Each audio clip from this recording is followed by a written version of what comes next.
Jadi tertekan sekali. Mama itu telah menjual semua perhiasan dan pakaiannya untuk pendidikan kamu. Jual. Untuk kita katanya. Jual. Dan bertahan dengan 150.000 per bulan saat krisis.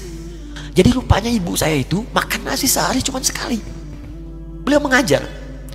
Di berangkat sekolah itu cuma makan pisang, minum kopi, makan nasinya malam. Saya bilang, ya Allah, saya akan ganti baju ibu saya dengan kain ihram dan saya gandeng tangannya di Masjidil Haram. A'udzu billahi minasy syaithanir rajim. Bismillahirrahmanirrahim. Saya katakan pada ibu saya, bahkan Allah akan turunkan saat di dunia. Ayah saya meninggal saat saya masuk pesantren. Dan baiknya saya rasakan luar biasa. Beliau mengajar di musalla kecil dulu, sekarang jadi masjid. Itu saya selalu di bawah. Beliau mengajar, saya tidur. Sekarang gantian saya mengajar, beliau tidur.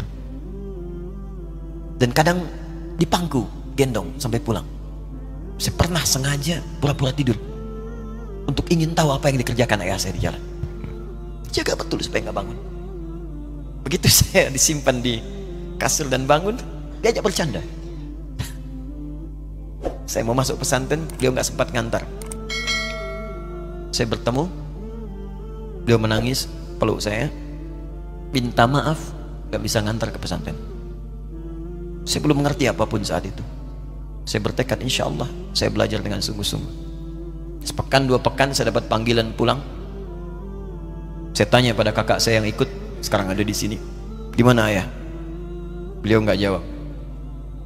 Sampai di Bandung, paman saya, beliau sekarang Sekom MUI Jawa Barat, langsung menyampaikan, nampaknya nggak akan terkejar sampai sana, mungkin sudah dimakamkan. Saya ngerti, paham saat itu bahwa beliau telah wafat. Maka saya pulang. Maghrib saya sampai, saya dapati ibu di ruangan tengah. Saya datangi, saya menahan tangis, tidak menangis sedikit pun, untuk membahagiakan ibu saya. Saya datang, saya peluk, saya temani tidurnya. Itu pertemuan saya dengan ayah saya terakhir di mimpi. Saya bermimpi melihat sudah pakai kemeja, tersenyum, mendadahi saya. Sudah. Besoknya saya cari ke kamar, ternyata Allahu Akbar, apa yang selama ini saya pelajari di pesantren, kitabnya sudah ada di kamar semua, sudah disiapkan. Saya menangis saat itu. Saya bawa mushaf. Jadi bapak saya, ayah saya, itu bajunya pun saat wafat dibagikan kepada sahabat-sahabatnya. Bajunya, kitab-kitab ini dibagikan. Ibu saya menunjukkan kemudian ada jam yang nanti nak pakai. Saya bilang, simpanlah. Saya bawa mushaf. Dengan mushaf itu saya duduk di ruangan tengah, saya menghadap ke kiblat dan saya mohon kepada Allah, ya Allah, saya tak punya kemampuan lagi membahagiakan ayah saya saat hidup di dunia, tapi mohon jadikan setiap huruf dalam Al-Quran ini, ya Allah, pahalanya mengalir untuk ayah saya. Begitu saya bacakan saat itu, tak bisa saya berhenti, dan tiba-tiba langsung masuk ayatnya, artinya, posisinya, nomornya, gak pernah berhenti, masuk.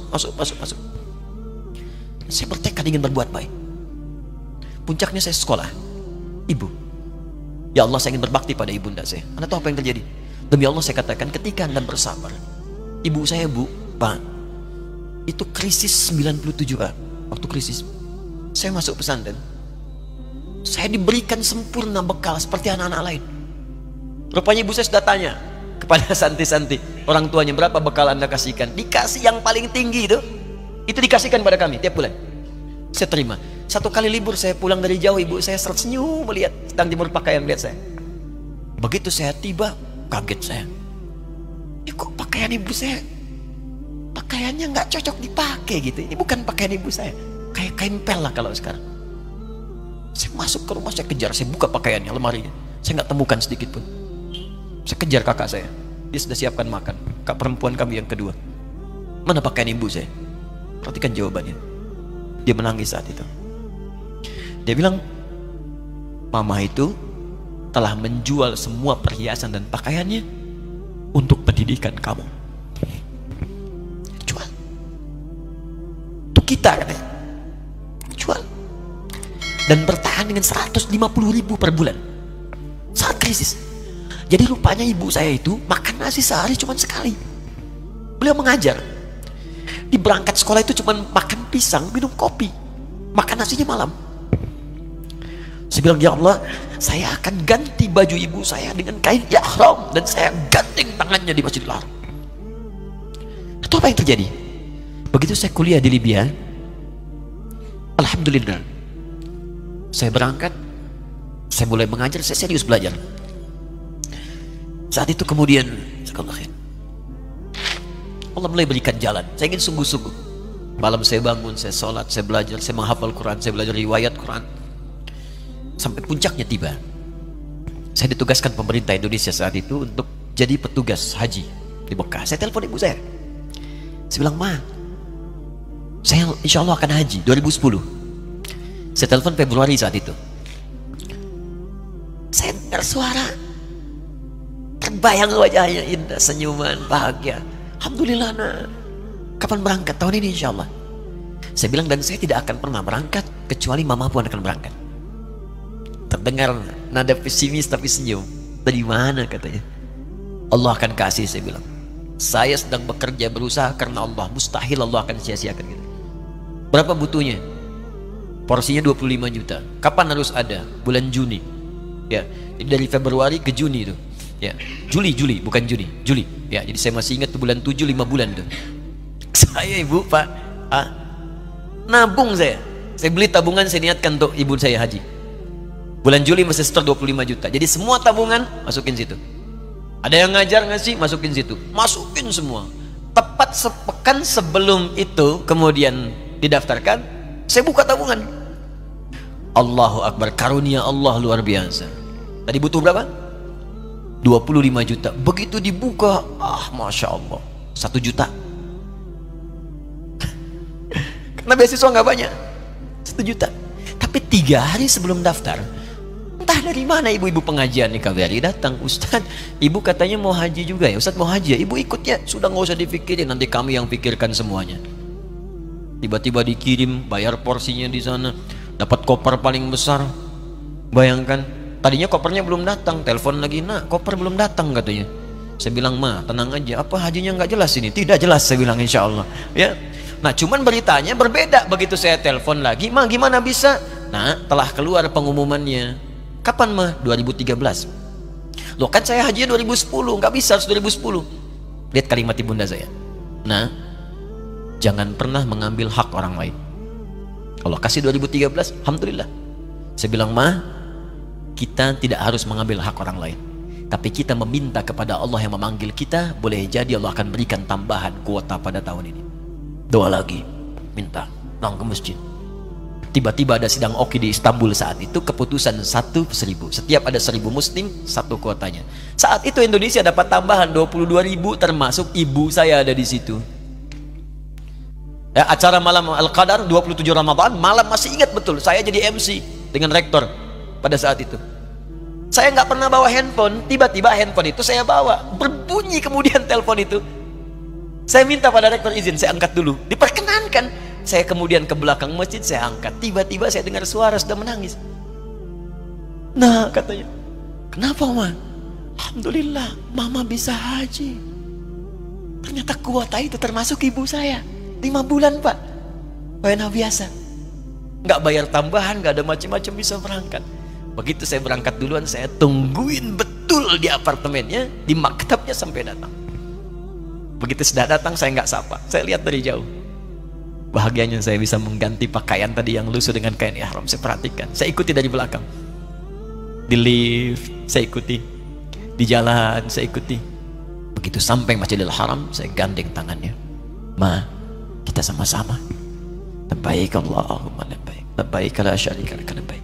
Saya tawaf, saya gandeng ibu saya lindungi supaya dapat kenikmatan dalam tawafnya. Begitu saya rasakan bagaimana Sayyidah Hajar bekerja keras untuk Ismail. Saya balas di situ. Saya gandeng tangan yang kanan. Saya minta pada Allah, muliakan ibu saya, ya Allah, muliakan ibu saya, muliakan. berikan saya kesempatan membahagiakannya. Cuman yang kanan digandeng, yang kiri kosong. Karena sudah tidak ada. Jadi ketika Anda belajar pun untuk menjadi ulama, Allah akan muliakan Anda. Orang tua Anda akan dapat bagiannya. Yang hafal Quran itu Musa, yang bisa haji bapak ibunya. Kemarin saya jadi Amirul Hajj dari kedutaan Saudi berangkat, membawai 350 orang rombongan. Siapa yang saya bawa? Ahli Quran, yang hafal Quran anak-anaknya. Ahmad Kamil, yang haji, pengajarnya, murabbinya, ibunya, temannya, banyak yang berangkat. Yang berangkat siapa? Calon ulama. Dijadi ulama itu, jangankan sudah jadi, kalau benar caranya, baru bergerak pun Allah pasti akan jaga. Kalau benar caranya. Di satu pertanyaan tadi, pilih mana orang soleh atau ulama? Jangan pisahkan. Karena jadi ulama itu adalah tingkat tertinggi bagian dari orang soleh. Jadi mesti ada yang jadilah di keluarga. Pilih satu mungkin ahli Quran, dua ahli hadis, yang lain dunia. Tapi dunia diniatkan membantu ibadah. Jadi arsitek buat bangun masjid, bangun pesantren, pahala banyak. Insya Allah akan dibuka oleh Allah. Insya Allah. Ada kurang lebih begitu ya. Satu pertanyaan tadi, ya, apa beda antara orang soleh dengan ulama? Wallahu ta'ala alam bissawab. Hati saya sedih. Yang pertama, menyimak perjuangan orang tua Ustadz, Masya Allah. Semoga ayah jadi ahli surga, ibu pun dimuliakan dunia akhirat. Tapi dari tadi saya sedih sekali.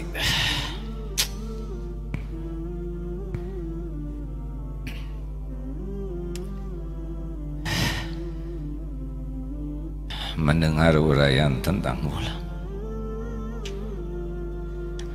Sejujurnya, rasanya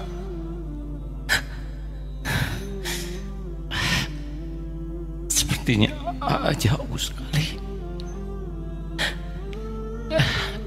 dari yang Ustaz sampaikan tadi. Saya Quran belum mengerti. Jangan kenapa bahasa Arab juga tidak fasih. Ilmu kitab jauh. Gimana Ustaz? Nggak kepikir punya posisi seperti sekarang ini. Tapi kalau kriteria ulama seperti tadi,